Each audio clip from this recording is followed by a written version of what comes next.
Ya, pemirsa, kembali kita lanjutkan dan ini sudah sampai di segmen terakhir. Saya mungkin ke Bung Kusnaini dulu. Kita berbicara mengenai konsep ini aja deh, yang lebih luas lagi ya, mengenai pembinaan nih. Kita berharap semoga U23 kita untuk tahun-tahun berikutnya ini bisa langsung menang gitu loh, pertandingan pertama bisa meyakinkan. Nah, ini pembinaan menurut Anda langkah bagaimana ini? Ini memang harus menjadi concern kita. Kita harus sadar bahwa pembinaan usia muda kita sekarang juga tidak lebih unggul dibanding banyak negara Asia Tenggara. Artinya kita harus lebih serius, harus lebih sungguh-sungguh menata pembinaan di level usia muda. Mungkin tidak cukup sekedar punya ISL U21, tidak cukup barangkali ya. Tapi juga harus ada keberanian, misalnya tim ISL senior itu harus memasukkan pemain-pemain mudanya ke dalam tim utama. Jadi pemain-pemain yang sekarang membela Myanmar di SEA Games itu rata-rata pemain yang sudah main di liga. Ada di Ayeyawadi, ada di Yangon, mereka sudah menjadi pemain utama.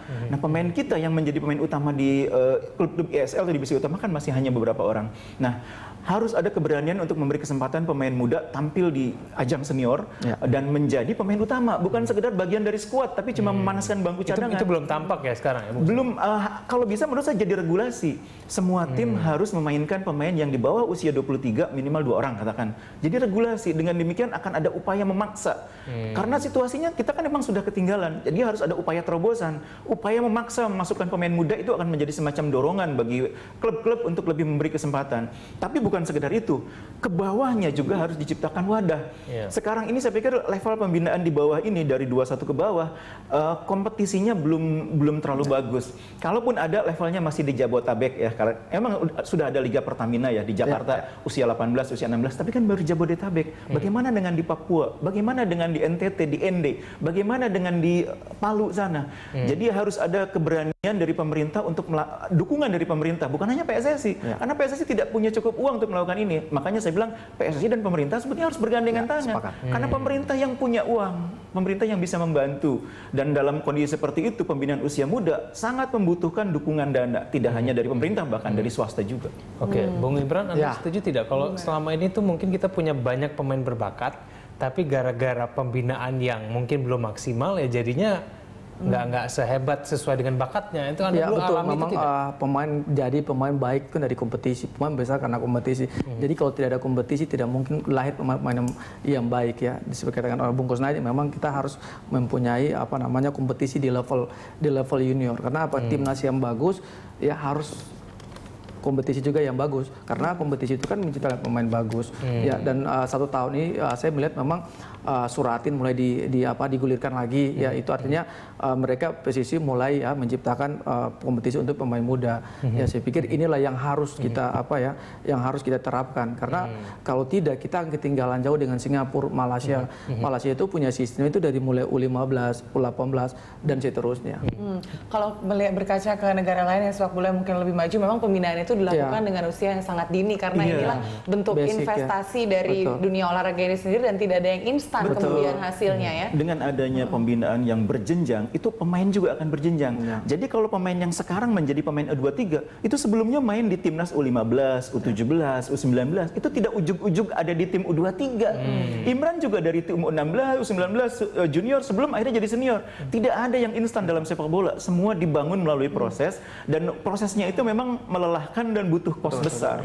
Sekarang ini kan juga sudah mulai banyak ya pelatihan dan sekolah-sekolah sepak bola. Apakah ini juga kemudian bisa membantu? Aset itu justru menurut saya aset.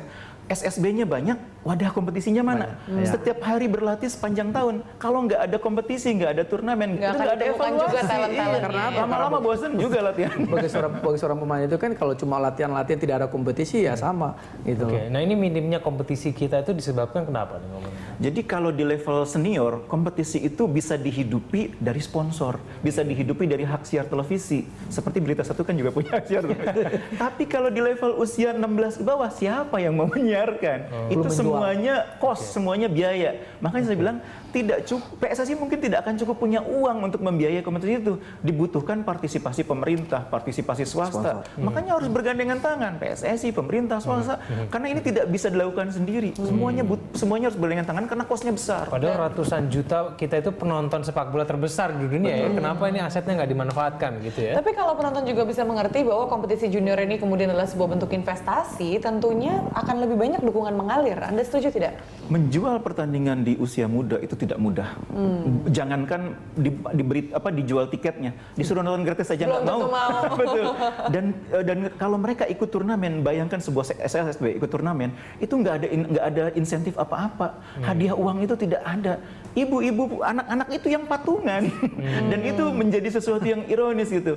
Jadi idealnya dalam struktur sepak bola yang sudah modern, klub-klub dari U23 ke bawah itu dikelola oleh klubnya. Jadi katakanlah Persib nih punya tim senior, punya U23, U21, U19 sampai U12. Dan Persib yang mensubsidi tim-tim usia muda itu. Tapi kan sekarang masih berat. Jangankan untuk mensubsidi itu, untuk tim seniornya pun masih berat. Dan itu memang kalau kita melihat klub-klub yang sudah sukses di Eropa memang seperti itu. Ya, seperti itu. Juventus punya U12, U15, U17. Benar-benar dari sekolah dikeluarin dan diberikan yang dibutuhkan untuk bermain sepak bola full time. Mencontoh klub-klub besar seperti itu apakah berpulang lagi kepada dana atau sebetulnya sistem aja sih sebenarnya kalau menurut Anda bagaimana? Dua hal ya, itu ideal platform ya, yang suatu saat harus diikuti oleh klub kita. Jadi klub profesional ini punya tanggung jawab membina usia muda. Itu bukan segera tanggung jawab sosial loh, karena itu sebetulnya investasi. Daripada membeli pemain $30 juta seperti pemain-pemain yang sekarang dijual di Eropa, kalau dibina dari usia muda, mungkin ketika mereka dari U12 sampai usia 19, investasinya mungkin cuma $5 juta. Lebih murah. Itu bisnis, rasio bisnis. Tapi juga ada persoalan lain. Ini bukan soal pertanggungjawaban klub aja, tapi juga ini kan membawa nama negara, timnas U12, U15. Pada akhirnya kan di belakangnya ada nama Indonesia. Jadi peran pemerintah harus ada di situ. Pemerintah harus ikut invest.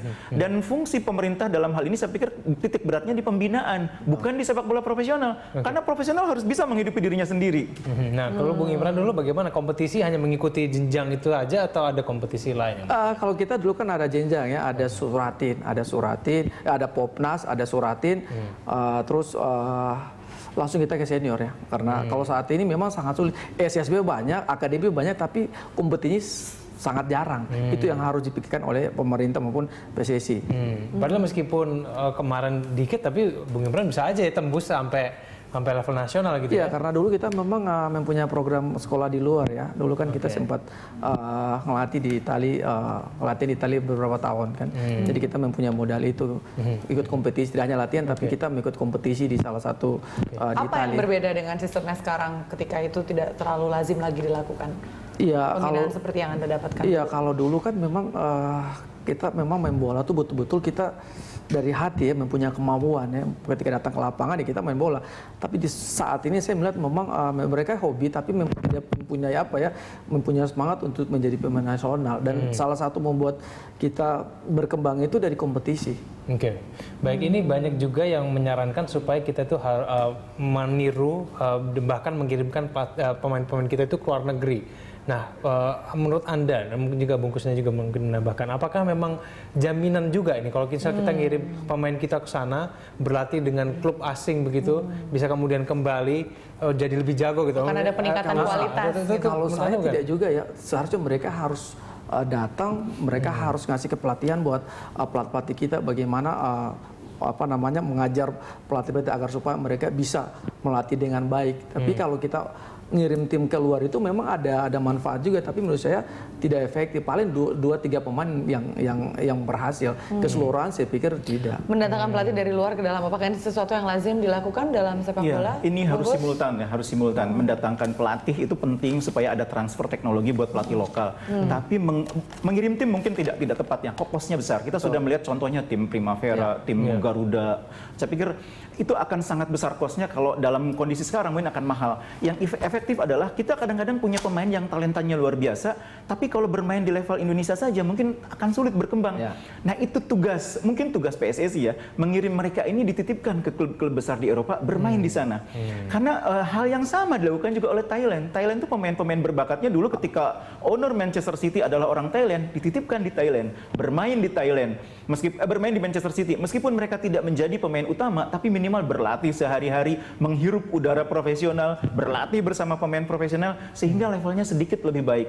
Jadi kita tidak perlu mungkin mengirim kembali tim-tim itu yang kosnya mahal, karena memang kadang kita tidak bisa membentuk tim mengirim 20 jadi 20, nggak mungkin.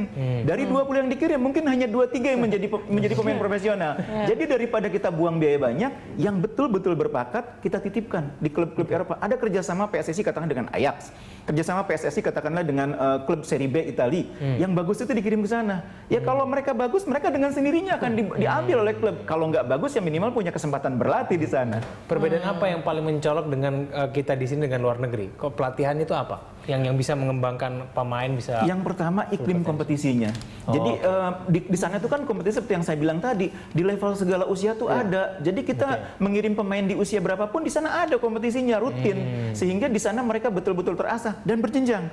Lolos dari Real Madrid U15 seperti yang sekarang dilakukan pemain dari Cibubur itu. Itu dia akan naik ke level 17, naik lagi ke level U19.